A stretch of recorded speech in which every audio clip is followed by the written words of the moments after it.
Senhor Rodrigo Matos, então corremos o risco de ter um Vasco e Flamengo em São Januário? É o que o Pedrinho está pedindo, né? Pediu agora, já encaminhou, ou até noticiou mais cedo, para os órgãos de segurança, no caso a polícia, né? Um pedido para que tenha. Ele tem dois obstáculos aí, né? Um, o laudo hoje de São Januário, que está previsto dentro da CBF, não permite clássico em São Januário. O único que tem uma concessão que acaba ocorrendo é o jogo contra o Botafogo, que é considerado o clássico da paz, como Trajano, embora o clássico da paz fosse osso, né, América, mas o América tá morto, né? Ele é considerado aí entre os quatro o clássico que tem menos rivalidade ali entre as torcidas. Então, primeiro tem isso, ou seja, a polícia precisa mudar o laudo, eventualmente mudar de posição que hoje considera que não tem segurança para realizar clássico. E o segundo é que você tem no Regulamento Geral de Competições, que está publicado, você tem previsão de público, de torcida visitante. Não existe. Aí você vai falar assim, mas tem São Paulo. São Paulo tem uma determinação do Ministério Público que acaba se sobrepondo ao que está no regulamento de competições. Mas o regulamento prevê 10%, se não der para botar 10%, o que couber dentro do estádio. Tem estádios que não cabe, aí você dá 5%, 7%, enfim. Essa ideia de fazer torcida visitante, criar uma medida extraordinária ali dentro com permissão da polícia, como meio rasgar o regulamento. É isso. Qual é a capacidade de São Januário, Marinha? Um pouco mais de 20 mil. Mas 20 a questão mil? É que fica ali mas é mais, porque fica um setor bem pequeno ali, que é de 2 mil, que é meio fora do estádio, né? O setor de visitantes de São Januário é horrendo, né? Como era o do antigo. Como era o do antigo Parque Antártica, também era assim. É fora do campo. As pessoas têm que assistir assim, ó. O cara assiste pra dentro do... Haja pescoço, né? Haja pescoço. Exatamente. E tem esse histórico, né? O último Flamengo Vasco teve lá, foi uma pancadaria, né? A torcida do Vasco perdeu, começou a atacar morteiro, enfim, é por isso que tem essa proibição lá de trás. Então ele vai ter esses desafios, vai ter que convencer a polícia de que vai fazer. Agora é o primeiro dirigente no Rio de Janeiro que começa a defender torcida única aqui dentro. Até hoje, Flamengo e Fluminense são divididos, e os jogos contra o Botafogo tem torcida minoritária, não é meio a meio, mas tem torcida visitante. Né? Então, o primeiro gente que está defendendo a torcida única. Marinha, você sabe me explicar o que aconteceu com o Pedrinho? Porque o Pedrinho era um jogador absolutamente agradável de conversar e tudo mais. Foi um comentarista por pouco tempo na Sport TV, mas também muito sensato, muito bom analista. Ele virou presidente do Vasco e parece que enlouqueceu. Eu já vi isso acontecer com um amigo meu, tá? Que eu achava que ia ser um baita presidente de clube e perdeu totalmente as estribeiras ao assumir o clube. É isso, quer dizer, o cara chega lá, o que revela que se o Trajano fosse presidente do América, ia ser um Deus nos acuda, se eu fosse do Corinthians, se você fosse, não sei bem exatamente para que clube você torce. É assim mesmo isso? O cara vira presidente e fica maluco? Olha, ele está defendendo o lado competitivo do Vasco. É claro que o Vasco tem mais chance de ganhar em São Januário do que teria no Maracanã. E tem um problema ali E aí tem críticas do Vasco que ele faz ao Flamengo que são pertinentes, né? A da gestão ali do Maracanã, que ele não tem as receitas, não consegue se sentir em casa, por isso não vai mandar o jogo no Maracanã e tal. Só que ele está defendendo uma pauta que vai destruir a cultura do Rio de Janeiro. Aí o Vascaíno vai argumentar, mas não destruiu a cultura quando o Flamengo e o Fluminense passaram a mandar no Maracanã. E é uma pauta que agrada a torcida.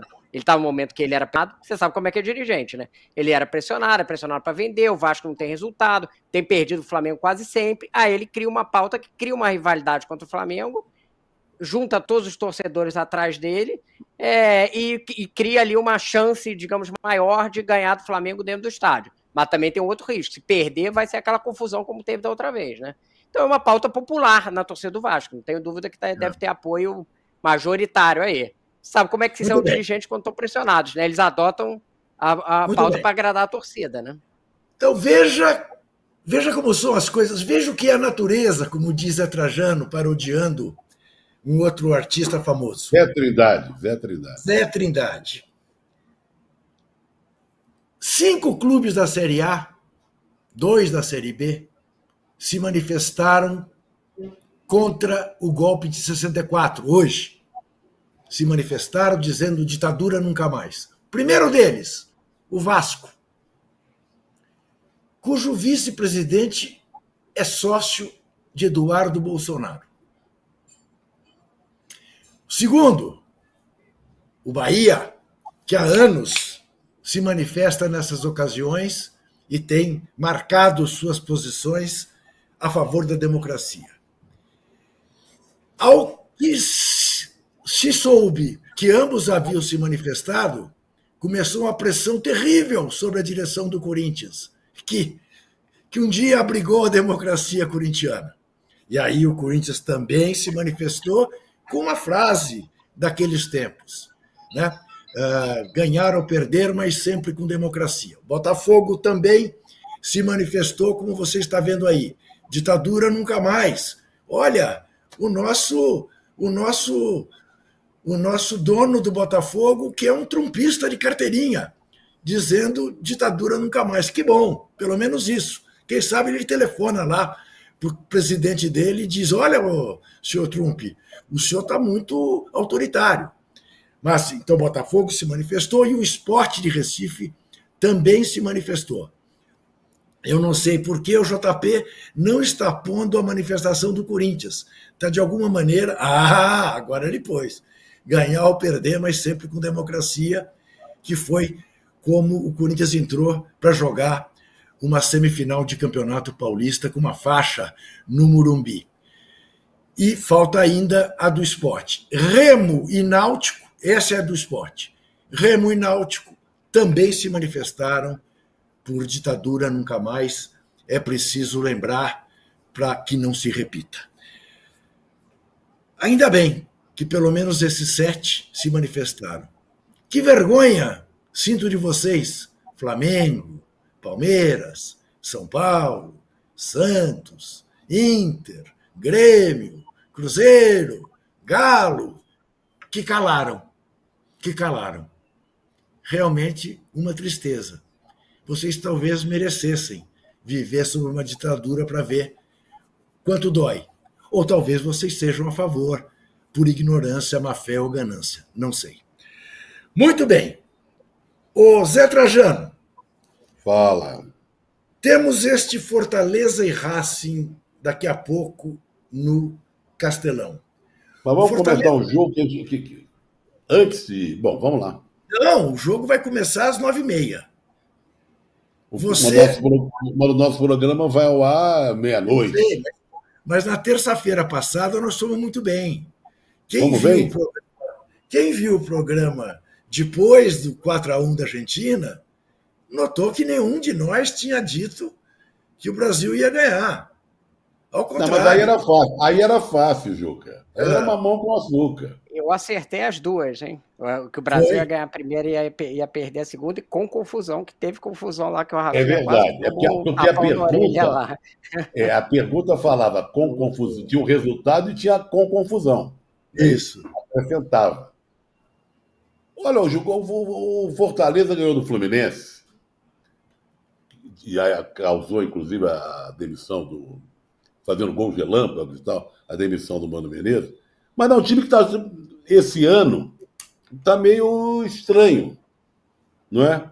Aquele Fortaleza que vinha muito bem, já não está... Claro, está aí, numa posição legal, vai disputar mais no campeonato internacional, mas perdeu do Ceará, não é? Como é que é o... Voivoda. Voivoda já foi questionado, já ficou até meio mais nervoso nas entrevistas. Agora contratou o Davidson, né? E já tinha contratado o Davi Luiz. O Orinho jogar com o Racing, a gente sabe, o Racing tem maltratado os times brasileiros dos últimos tempos. É o time do Mauro César. Né? Então, é um jogo perigoso. Perigoso. Eu não vou me arriscar a falar nada, porém eu falo da outro resultado, deixar para o Marinho. O Marinho que acertou tudo na terça-feira passada, né? Vamos ver o que ele diz agora, que depois eu vou cobrar dele na outra terça-feira. Eu acho que Assim, o Fortaleza, isso que o Trajano está falando, ele quase todas as temporadas tem tido algum período de oscilação, né? A gente às vezes olha o final do ano e lembra do ano inteiro do Fortaleza como um ano positivo, né? Mas ele sempre tem algum momento de oscilação. E eu tenho a impressão que a torcida do Fortaleza já está esperando um salto além do que o Fortaleza entregou até agora. Ó, vaga na Libertadores é muito legal e tal, mas aí quando você começa a ter esse status, começa a virar, tipo assim, no estadual tem que ganhar, na Copa Nordeste tem que ganhar, começa a ser quase como se fosse o time a ser batido dentro dos campeonatos regionais, né, do Nordeste, embora na Copa Nordeste tenha também o Bahia, né, que é o clube também que tem um investimento alto. Então eu acho que tem essa pressão. Vou apostar em empate. Acho que ainda o Fortaleza tem um elenco bem ok, não está jogando futebol incrível esse ano, mas eu acho que um empate aí... Deu uma envelhecida no elenco também, né, Marrinha? Deu uma envelhecida. Agora, olha aqui. E é quente, são jogos lá em Fortaleza, né? Eu acho que isso, especialmente Castelão, eu ouço muitos os jogadores falarem que o é muito caro. Isso. Olha aqui. Já que tocamos no vexame da terça-feira passada da seleção brasileira, alguma luz sobre o novo técnico na CBF, você que mora lá perto? Bom, então, Juca, tá me parecendo que tá indo para o Jesus, viu? Mas ainda não tem ainda uma negociação firme, não vejo assim, vai um grande avanço, esse tipo de coisa. Porém, o Jesus é um técnico que já é, digamos assim, querido e observado na CBF já há algum tempo, desde 2023, quando estava aquele Ancelotti vem, Ancelotti não vem e tal, ele era um dos nomes que está ali no radar e o Edinaldo gosta dele. Gosta do estilo, gosta de futebol ofensivo e tal. Então, embora existam outras opções aí viáveis, né? Já falou do Abel, até do Arthur Jorge estava também na pauta. E parece que o mais provável hoje seria o Jesus. E aí eu não tenho avançado, mas porque tá nesse cenário de que ele quer, é um cara que o nome sempre agradou dentro da CBF, e então parece que, sabe quando a coisa parece que vai casar? Tá se encaminhando para um casamento, é o cenário que parece acontecer, mas a gente ainda não tem informação firme de que tenha avançado a negociação, só sabe que ele é um nome que agrada bastante o Edinaldo, né, que é quem vai tomar a decisão. Muito